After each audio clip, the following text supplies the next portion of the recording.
Hitler's army was high, how meth turned Nazi soldiers into machines. In the final years before World War II erupted, something far darker than politics or ideology was brewing inside Nazi Germany. It wasn't a new weapon, a secret tank, or a hidden bunker. It was a tiny white pill, one that looked harmless, but carried the power to turn ordinary men into tireless, fearless, and increasingly unhinged soldiers. Today, we're uncovering the disturbing truth behind Pervitin, the methamphetamine that fueled the Nazi war machine, reshaped the battlefield, and pushed millions of soldiers past the limits of human endurance. From Blitzkrieg tank crews who marched for days without sleep, to SS units whose drug-induced brutality reached unimaginable extremes, this is the hidden side of the war that history books rarely show. If you're new to the channel, make sure to subscribe so you never miss deep dive videos like this one. Now, let's get into the darkest chapter of the Nazi drug empire. Pervitin wasn't originally designed for war.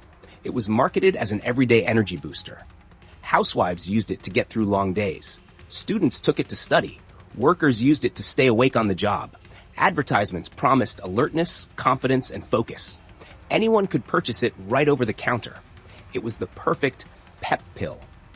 But once the Nazi military discovered what it could do, everything changed. Military doctors noticed that soldiers who took Pervitin could go without sleep, march longer, and fight harder. They didn't hesitate. They didn't fear pain. They didn't question orders. For the Nazi high command, this was exactly what they wanted. Soldiers who were faster, stronger, and more aggressive than anything their enemies could field. By 1939, as Germany prepared for war, the military made Pervitin standard issue. Temmler, the company that produced it, ramped up production to massive levels.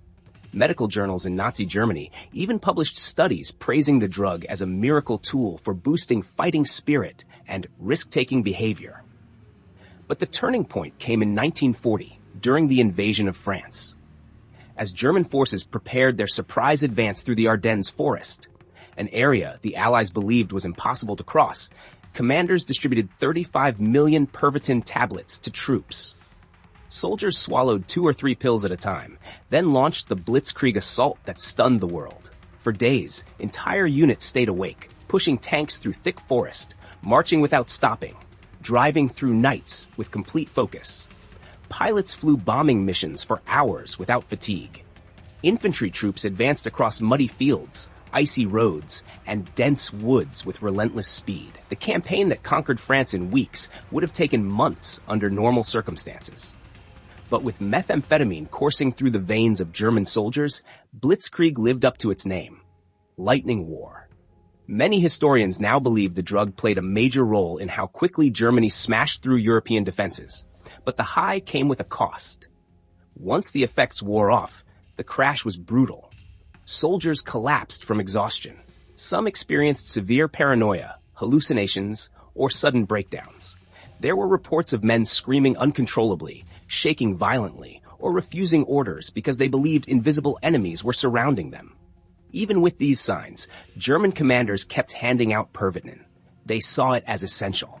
The more the war intensified, the more the drug flowed. And nowhere was this more dangerous than inside the SS. The SS wasn't just another military branch. It was the core of the Nazi regime's brutal enforcement system. They ran the concentration camps. They carried out mass executions. They enforced loyalty to Adolf Hitler with absolute ruthlessness, and many of them were addicted to meth. Pervitin made SS officers more aggressive, more reckless, and more violent. Combined with ideological indoctrination, the drug helped push them to extremes that shocked even some Nazi officials. Meth removed their last traces of empathy or hesitation. It made them numb to suffering, energized for long nights, and capable of horrific acts with no emotional restraint. But meth wasn't the only substance circulating inside the SS. Some units mixed it with opioids like morphine. The combination created soldiers who were alert, fearless, and emotionally dead inside, a dangerous mix in a system already built on cruelty. The darkest chapters happened inside the concentration camps. Nazi doctors conducted gruesome experiments on prisoners to test the limits of human endurance. At Dachau, scientists gave inmates Pervitin and forced them to endure freezing temperatures, starvation, or sleep deprivation until their bodies shut down. At Auschwitz and Sachsenhausen, victims were injected with meth to see how long they could march, work, or resist pain before collapsing. Most didn't survive. Meanwhile, SS guards using the drug were becoming increasingly unstable. Witnesses described guards hallucinating, shooting at shadows, or laughing uncontrollably while carrying out executions. Some officers, high on meth, beat prisoners to death during psychotic episodes. Reports circulated within the Nazi leadership that drug use in the SS had reached alarming levels of chaos. By 1943, internal memos described officers as unpredictable, unstable, and in some cases, mentally broken. The Nazi leadership attempted to reduce meth use among SS officers, but the addiction was already deeply rooted. The damage had been done. While ordinary soldiers and SS units were consuming meth by the millions, something else was happening behind the scenes, something that would take decades to fully uncover. Adolf Hitler himself was heavily drug dependent. His personal doctor, Theodor Morell, administered a wide range of substances, including opioids, cocaine-based treatments, barbiturates, and yes, Pervitin. Morell kept meticulous notes, and later evidence confirmed that Hitler received dozens of injections every week, many of them containing methamphetamine. By 1944, his health was deteriorating. Footage from that period shows Hitler trembling uncontrollably, unable to control his left hand. His posture weakened. He appeared pale, shaky, and mentally unstable.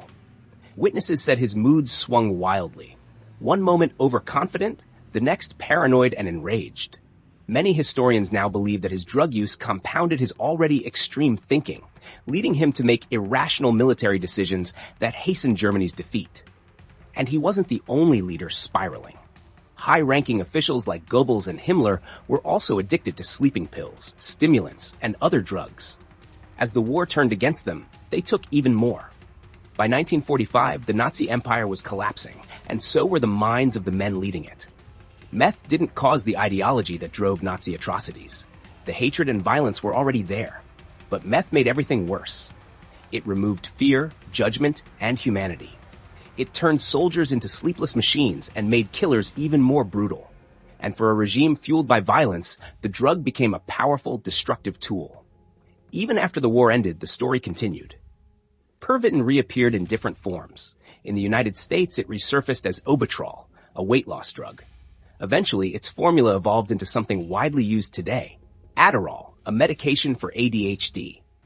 The legacy of Nazi meth shows how dangerous substances can become when they're used not for healing, but for war, control, and cruelty. It remains one of the darkest chapters in the history of military warfare, a reminder of what happens when science is twisted into a weapon and when drugs are used not to save lives, but to destroy them.